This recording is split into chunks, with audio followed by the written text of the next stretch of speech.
Hello guys, आपने login किया है फोरमैन आर्मी को, जहां पर आपको मिलेंगे ऑसम कंटेंट, अमेजिंग स्टोरीज। तो दोस्तों आज हम लोग करने वाले हैं अपनी एक न्यू स्टोरी जिसका नाम है पाको स्टार्ट लविंग परमैन। तो गाइस जल्दी से जल्दी शुरू करते हैं बिना किसी टाइम पास के। और हाँ, एक और बात गाइस, हमारा गेमिंग चैनल खुल चुका है, लिंक डिस्क्रिप्शन में मिल जाएगा, तुम जाकर उसे सब्सक्राइब करो। वहां पर भी हम लोग कोशिश करेंगे कि डेली वीडियोस डालें, या तो 3 दिन में एक बढ़िया सी वीडियो डाल ही दें। तो गाइस उसमें ये होगा कि हम लोग हर तरह की गेम खेलेंगे और ताऊ फनी कमेंट्री करेगा। तो उस चैनल पर ऐसा होने वाला है। तो अगर तुम्हें ताऊ की आवाज अच्छी लगती है तो उस चैनल को भी सब्सक्राइब कर लो, लिंक डिस्क्रिप्शन में अभी जाके करो। वीडियो को पॉज करके अभी जाके सब्सक्राइब का बटन ठोक दो। तो गाइस इसी के साथ शुरू करते हैं अपने वीडियो को। तो गाइस हम लोग देखते हैं कि एक दिन परमैन और बूबी आसमान में घूम रहे होते हैं। तभी परमैन और बूबी को सामने से एक परमैन आता हुआ दिखता है, और तभी परमैन और बूबी सोचने लगते हैं कि ये कौन है।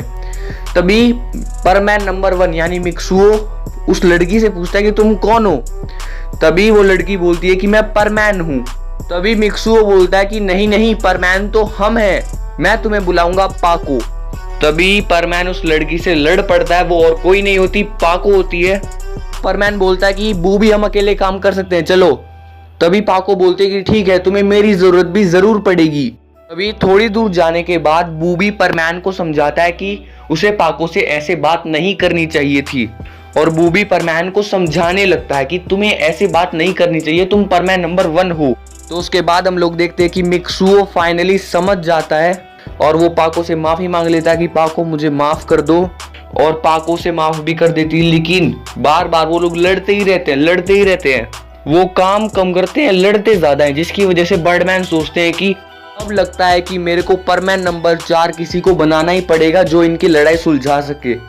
तो हम लोग देखते हैं कि बर्डमैन आसमान में उड़ रहे होते हैं। तभी एक लड़का झाड़ू मार रहा होता है। तभी बर्डमैन उसके पास जाकर बोलते हैं कि तुम आज से परमैन नंबर 4 हो, और वो उसे ग्रीन कलर का परमैन सेट दे देते हैं, और वो और कोई नहीं होता, वो पायान होता है। गाइस हम लोग देखते हैं कि जब फिर परमैन और पाको लड़ना शुरू करते हैं तो पायान उनका झगड़ा शांत करा देता है, जिसकी वजह से बर्डमैन पूरी की पूरी परमैन स्क्वाड बनाने में कामयाब हो जाते हैं। लेकिन अभी भी पाको परमैन से प्यार नहीं करती थी, क्योंकि परमैन पाको से लड़ता ही रहता था। तो गाइस हम लोग देखते हैं कि एक दिन बर्डमैन चारों परमैन्स को बोलते हैं कि मैं तुम्हें एक ऐसी जगह भेज रहा हूं जहां पर एक ज्वालामुखी फटने वाला है। बच्चों मैं चाहता हूं कि तुम लोग वहां पर जाओ और उस ज्वालामुखी को फटने से पहले ही रोक दो। तो उसके बाद सभी परमैन्स मान जाते हैं और वो ज्वालामुखी जहां पर फटने वाला होता है वहां पर चले जाते हैं। वहां पर जाने के बाद सभी के सभी परमैन्स मतलब कि वो एरिया खाली करवा देते हैं जहां तक वो लावा पहुंच सकता था। तो उसके बाद पाको बोलती है कि हमें इस पे पत्थर डालने चाहिए। तभी परमैन बोलता है कि पागल हो गई हो क्या, हमें इस पे रेत डालनी चाहिए। तभी पाको बोलती है कि नहीं, हमें इस पे पत्थर डालने चाहिए। तो उसके बाद परमैन बोलता है कि तुम्हें जो करना है करो, मुझे कोई फर्क नहीं पड़ता है, मैं ज्वालामुखी पे मिट्टी ही डालने वाला हूँ। तो उसके बाद परमैन काफी ज्यादा दूर जाता है, काफी सारी मिट्टी लेके आता है कपड़े में बांधकर, और फिर वो उसे उस ज्वालामुखी के ऊपर डाल देता है। हम लोग देखते हैं कि मिट्टी डालने से ज्वालामुखी में थोड़ा बहुत इफेक्ट होता है। तभी पाको बोलते हैं सामने से हट जाओ परमैन। तो उसके बाद हम लोग देखते हैं कि तीनों परमैन्स मिलकर एक काफी बड़ा पत्थर उठा के लेके आते हैं, और उसके बाद परमैन एकदम से वहां से हट जाता है और वो इतना बड़ा पत्थर ज्वालामुखी के अंदर चला जाता है। तो उसके बाद हम लोग देखते हैं कि ज्वालामुखी में कुछ कुछ होने लगता है। अरे कुछ होता है ताई जी, देखो ये ताऊ क्या बोल रहा है, चंपा आंटी को देख के कुछ होता है। अबे मैंने कब कहा, अरे झूठा है, मैं जा रहा हूँ, हमको खेलना ही नहीं है। चलो मुसीबत टली। तो उसके बाद हम लोग देखते हैं कि साइड से काफी सारा लावा बाहर निकल जाता है। तो उसके बाद परमैन बोलता है पाको से, देखा पाको, हमें मिट्टी डालनी चाहिए थी, तुम्हारे पत्थर डालने की वजह से लावा और बाहर आ रहा है। उसके बाद ज्वालामुखी में काफी सारी आवाजें आने लगती हैं। तभी चारों परमैन्स पीछे हट जाते हैं, और तभी हम लोग देखते हैं कि ज्वालामुखी उस बड़े से पत्थर को बाहर निकाल के एक्सप्लोड हो जाता है, जिसकी वजह से काफी सारा लैंड खराब हो जाता है। उसके बाद परमैन बोलता है कि देखा, तुमने मेरी बात नहीं मानी, जिसकी वजह से हम इस जगह को नहीं बचा पाए। तभी उसके बाद पाको बोलते चलो किसी की जान तो नहीं गई। तो उसके बाद हम लोग देखते हैं कि पाको को भी थोड़ा सा बुरा लगता है कि उसकी वजह से इतना सारा एरिया खराब हो जाता है। तो उसके बाद पाको अपने घर पहुंचती है और तभी वो मिस सुमिरे बन जाती है। तभी उसकी रोबोट बोलती है कि अच्छा ये सब हुआ है, तो चलो तो सुपरमैन के साथ एक मजाक करते हैं। तभी पाको पूछती है कैसा मजाक। तभी पाको की रोबोट बोलती है कि एक ऐसा मजाक करेंगे कि जिसकी वजह से सुपरमैन रो पड़ेगा। तो पाको बोलती है हाँ चलो करते हैं। तो कुछ दिनों के बाद हम लोग देखते हैं कि पाको परमैन से बोलती है कि मैं हमेशा के लिए अमेरिका जा रही हूँ, तुम्हें मुझसे बहुत ज़्यादा प्रॉब्लम है ना परमैन। और वो पायान और बूबी को अपने प्लान में शामिल कर देती है। तभी पायान बूबी बोलते कि हाँ। तभी परमैन काफ़ी ज़्यादा उदास हो जाता है कि पाको कल अमेरिका चली जाएगी। और उसके बाद हम लोग देखते हैं कि परमैन अपने घर जाता है और उदास बैठ जाता है।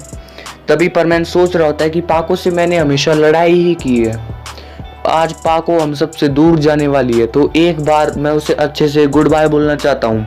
तो गाइस उसके बाद हम लोग देखते हैं कि परमैन उठता है, परमैन सेट पहनता है और फुल स्पीड से पाको की तरफ जाता है। और वो पाको के हाथ पकड़ के बोलता है कि पाको तुम मेरी सबसे अच्छी दोस्त हो, तुमने परमैन ड्यूटी में मेरा बहुत ज़्यादा साथ दिया है, मैं हमेशा तुमसे लड़ता रहता था, उसके लिए प्लीज़ मुझे माफ़ कर दो, प्लीज़ पाको अमेरिका मत जाओ। तो परमैन थोड़ा इमोशनल हो जाता है जिसकी वजह से वो रोने भी लगता है। तो पाको बोलती है कि ठीक है परमैन, मैं अमेरिका नहीं जा रही हूँ। तो उसके बाद परमैन काफ़ी ज़्यादा खुश हो जाता है। उसके बाद हम लोग देखते हैं कि वहाँ पर पायान और बूबी आते हैं और हंसने लगते हैं और पाको भी हंसने लगती है। तभी परमैन बोलता है क्यों हंस रहे हो तुम लोग। तभी पाको बोलती है हमने तुम्हारे साथ मजाक किया है, अपनी हालत देखो मिक्सू, और रोने को हो गए बिल्कुल तुम तो। जिसकी वजह से परमैन को काफ़ी ज़्यादा बुरा लगता है। और उसके बाद परमैन बोलता है कि ठीक है तुम्हें जहाँ जाना है जाओ, मेरे को कोई फ़र्क नहीं पड़ता। तो उसके बाद हम लोग देखते हैं कि परमैन फाइनली अपने घर में आ जाता है और वो काफ़ी ज़्यादा उदास बैठ जाता है क्योंकि पाको और कोई मजाक करती तो यार चल जाता, लेकिन वो पाको ने परमैन के इमोशंस के साथ खेल गई। तो परमैन को ये काफ़ी ज़्यादा बुरा लगता है। और उसके बाद हम लोग देखते हैं कि परमैन काफ़ी दिनों तक परमैन ड्यूटी पर भी नहीं जाता है। इसकी वजह से बर्डमैन एक दिन उसके घर पर आते हैं और बोलते कि क्या हुआ मिक्सू, तुम काफ़ी दिनों से अपनी परमानेंट ड्यूटी ढंग से नहीं कर रहे हो। उसके बाद मिक्सू बोलता है कि मुझे अब ये ड्यूटी नहीं करनी है, आप मेरा परमानेंट सेट मुझसे वापस ले जाइए बेशक।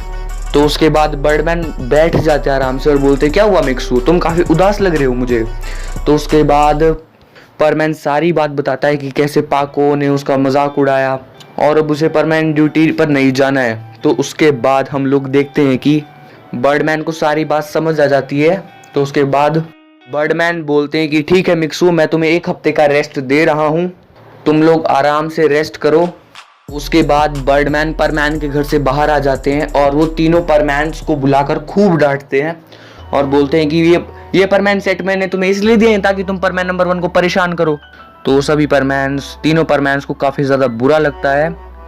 तभी हम लोग देखते हैं कि तीनों परमैन्स मिक्सुओ के घर जाते हैं मिक्सुओ को मनाने के लिए। तब वो जैसे ही वहाँ पर पहुँचते हैं वो देखते हैं कि वहाँ पर मिक्सुओ का रोबोट होता है। जिसके बाद तीनों परमैन्स पूछते हैं कि परमैन नंबर 1 कहाँ पर है। तभी मिक्सुओ का रोबोट बोलता है कि वो तो अपना परमैन सेट पहनकर थोड़ी देर पहले बाहर गया था। तो उसके बाद हम लोग देखते हैं कि सभी परमैन बोलते हैं कि ठीक है, वो जब वापस आ जाए ना तो उसे बोल देना कि एक बार आके हमसे मिल ले। तभी हम लोग देखते हैं कि रात हो जाती है। रात को तीनों परमैन्स फिर से आते हैं और बोलते हैं कि क्या आप मिक्सू वापस आ गया है। तभी उसका रोबोट बोलता है कि नहीं, वो अभी तक वापस नहीं आया है। इसकी वजह से सभी परमैन्स काफ़ी ज़्यादा परेशान हो जाते हैं और वो बोलते हैं कि आखिर ये मिक्सू चला कहाँ गया। तो उसके बाद पाको उसे सारी रात ढूंढती है पर परमैन नहीं मिलता उसे, जिसकी वजह से पाको एक जगह पर बैठकर रोने लगती है। तभी हम लोग देखते हैं कि टीवी पर न्यूज़ आती है कि परमैन नंबर 1 को पहाड़ों में भेजा गया था लेकिन वो अभी तक वापस नहीं आया है। परमैन नंबर 1 को माउंट एवरेस्ट पर भेजा गया था लेकिन वहाँ पर शायद वो गुम हो चुका है और वो बर्फ के नीचे दब चुका है। तो पाको जैसे ही न्यूज़ सुनती है ना, वो माउंट एवरेस्ट के लिए निकल जाती है। तो पाको, पायान, बूबी फुल स्पीड से माउंट एवरेस्ट के लिए चले जाते हैं। तभी रास्ते में पायान पाको से पूछता है कि आखिर परमैन वहाँ पर करने क्या गया था। तभी पाको बताती है कि वहां पर 2 ट्रैवलर्स फंस गए थे। परमैन उन्हीं को बचाने गया था, लेकिन वो अभी तक वापस नहीं आया। उसके बाद हम लोग देखते हैं कि फाइनली वो लोग वहां पर पहुंच जाते हैं। वहां पहुंचने के बाद वो लोग परमैन को ढूंढने लगते हैं, लेकिन परमैन उन्हें नहीं मिलता है। लेकिन फिर हम लोग देखते हैं कि पाको पायान और बूबी से अलग हो जाती है। यानी अब पायान और बूबी आगे चल रहे थे, काफी आगे, और पाको अलग चल रही थी और वो गुम हो चुके थे बिल्कुल। तो उसके बाद हम लोग देखते हैं कि पाको काफी ज्यादा थक चुकी थी और उसे चक्कर आने शुरू हो चुके थे। तो उसके बाद हम लोग देखते हैं कि पाको बर्फ पर गिर जाती है। उसके बाद पाको बेहोशी होने वाली होती है। तभी वो देखती है कि कोई उसके पास आ रहा है और तभी पाको बेहोश हो जाती है। और बेहोशी की हालत में पाको एक बात महसूस कर पाती है कि कोई उसे अपनी पीठ पर बिठाकर ले जा रहा है। तो उसके बाद जब पाको बेहोश होती है, वो एक सपना देखती है कि परमैन खाई में गिर गया है। और पाको एकदम से उठती है कि परमैन, परमैन कहां पर हो तुम? तो उसके बाद हम लोग देखते हैं कि पाको देखती है कि उसके सामने परमैन होता है। परमैन ने वहां पर जाने के बाद एक इग्लू बना लिया था। अरे वो जो बर्फ का घर नहीं होता छोटा सा, परमैन ने वो बनाया था और वो अंदर से काफी ज्यादा गर्म होता है, जिसकी वजह से पाको अब धीरे धीरे ठीक हो रही थी। उसके बाद परमैन बोलता है कि तुम्हें अपना ध्यान तो रखना चाहिए पाको। जैसे ही मैं बाहर निकला, मैंने देखा कि तुम बेहोश होने वाली हो, तो इसलिए तुम्हें अपनी पीठ पर बिठाकर यहाँ पे ले आया। मुझे उम्मीद है कि तुम अब ठीक हो चुकी होगी और तुम जल्दी से ठीक हो जाओ यार। अगर तुम ठीक नहीं होगी तो मैं लड़ूंगा किससे? तो उसके बाद हम लोग देखते हैं कि परमैन के पास एक ही ब्लैंकेट होता है और वो पाको ओढ़ रही होती है। तभी परमैन को भी ठंड लगनी शुरू हो जाती है। तभी पाको बोलती है कि तुम मेरे साथ इसे शेयर कर सकते हो। तो उसके बाद हम लोग देखते हैं कि परमैन पाको एक ही इग्लू में, एक ही ब्लैंकेट के अंदर थे और अब उन दोनों को ही नींद आ जाती है। और जैसे ही बाहर का तूफान खत्म हो जाता है ना, परमैन और पाको उस इग्लू को तोड़कर बाहर निकलते हैं। वो लोग देखते हैं कि पायान और बूबी ने उन दोनों ट्रैवलर्स को ढूंढ लिया है। तभी हम लोग देखते हैं कि पाको के जो पैर होते हैं ना, वो बिल्कुल सो जाते हैं और पाको बोलते हैं कि अब मैं वापस कैसे जाऊंगी। तभी परमैन पायान और बूबी के पास जाकर बोलता है कि तुम दोनों इन ट्रैवलर्स को लेके जाओ, मैं पाको को लेके आता हूँ, पाको के पैर सुन्न हो गए हैं। तो उसके बाद पायान और बूबी बोलते हैं उसे ध्यान से लेके आना। तो उसके बाद हम लोग देखते हैं कि पायान और बूबी फुल स्पीड से जापान की तरफ चले जाते हैं और परमैन और पाको आराम आराम से आ रहे होते हैं। परमैन पाको को अपनी पीठ पर बिठा लेता है और पाको को परमैन की पीठ पर नींद आ जाती है। परमैन फिर अपनी स्पीड थोड़ी सी कम कर देता है क्योंकि पाको आराम से सो रही थी। तो उसके बाद हम लोग देखते हैं कि परमैन पाको को हॉस्पिटल लेके जाता है, लेकिन पाको बोलती है मैं इंजेक्शन नहीं लगवाऊंगी। तभी परमैन बोलता है लगवा लो, वहाँ पे काफ़ी देर तक तुम बर्फ में पड़ी रही थी, देखो मैंने भी लगवा लिया, अब तुम्हें भी लगवाना पड़ेगा। तो उसके बाद पाको बोलती है नहीं नहीं मैं नहीं लगवाऊंगी।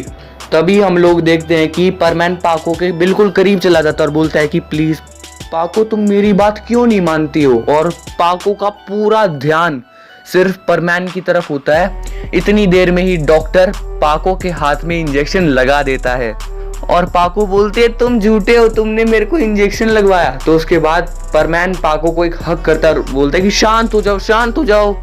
और उसके बाद हम लोग देखते हैं कि पाको जैसे ही अपने घर पहुंचती है ना, वो बोलती है कि काफ़ी मज़ा आया मेरे को। तो उसके बाद हम लोग देखते हैं कि पाको की रोबोट बोलती है परमैन तो बिल्कुल अच्छा परमैन नहीं है। तो तभी पाको को गुस्सा आ जाता है, बोलता है कि तुमने परमैन के बारे में ऐसा कैसे बोला, आज के बाद बोल मत देना। तो उसके बाद पाको की रोबोट उसे अजीब नज़रों से देखती है और बोलती है कि समझ गई। तो उसके बाद हम लोग देखते हैं कि पाको बोलती है क्या समझ गई, कि परमैन तुम्हारा सबसे अच्छा दोस्त है। तभी पाको एकदम से बोलते नहीं नहीं वो मेरा अच्छा दोस्त नहीं है। तभी पाको की रोबोट बोलती है मान लो अब तो। उसके बाद पाको अपनी रोबोट को पकड़ने के लिए उसके पीछे भागती है और पाको की रोबोट भी भाग पड़ती है। तो गाइस इसी के साथ ये वाली स्टोरी होती है खत्म। आई होप गाइस तुम्हें ये स्टोरी पसंद आई होगी। अगर आई है तो भाई साहब अपने भाई के लिए एक लाइक मार दो यार प्लीज। दिल से बुरा लगता है यार जब व्यूज 1000 जाते हैं और लाइक सिर्फ 200-300 तक जाती है। लाइक मारो यार। और हाँ, हमारा न्यू गेमिंग चैनल आ चुका है, लिंक डिस्क्रिप्शन में है, जाके सब्सक्राइब करो जिसने नहीं किया है। उसका नाम है ताऊ हैवी ड्राइवर है। और हमने मिस्टर स्पेक्ट्रम कॉमेडियन का भी नाम बदल दिया है, ताऊ के फंडे नाम रख दिया है। तो यानी अब दोनों चैनल्स पर बढ़िया बढ़िया कॉमेडी होने वाली है। तो यार दोनों ही चैनल्स का लिंक आपको डिस्क्रिप्शन बॉक्स में मिल जाएगा, जाके सब्सक्राइब करो और इस चैनल को भी सब्सक्राइब कर लो क्योंकि 2000 सब्सक्राइबर्स होने वाले हैं। तो गाइज वो जो सब्सक्राइब का बटन है उसे तुम इंजेक्शन लगाओ या फिर मुक्का मारकर तोड़ दो, मुझे नहीं पता, बस क्लिक हो जाना चाहिए। अब मैं भी जा रहा हूं, मुझे ताऊ का झूठा नाम लगाना है। बाय। ताई जी आपको पता है ना, ताऊ थोड़ी देर पहले बोल रहा था चंपा आंटी को देख के कुछ कुछ होता है, और ताऊ ने ये भी बोला था कि ताई को देखकर तो कुछ नहीं होता है, और बोल रहे थे कि ये बुढ़िया मेरा पीछा कब छोड़ेगी। अच्छा बेटा वो कहाँ पर है ताऊ? ताऊ तो अभी बाहर वाले कमरे में बैठे हुए हैं, हुक्का खींच रहे हैं। अच्छा हुक्का खींच रहे हैं, ठीक है बेटा मैं चली जाऊंगी। अबे सनकी बुढ़े तेरी, अबे हुक्का खींचते वो मारती है, अबे टकला फोड़ दिया, अरे बचाओ रे, अरे मार दिया, अरे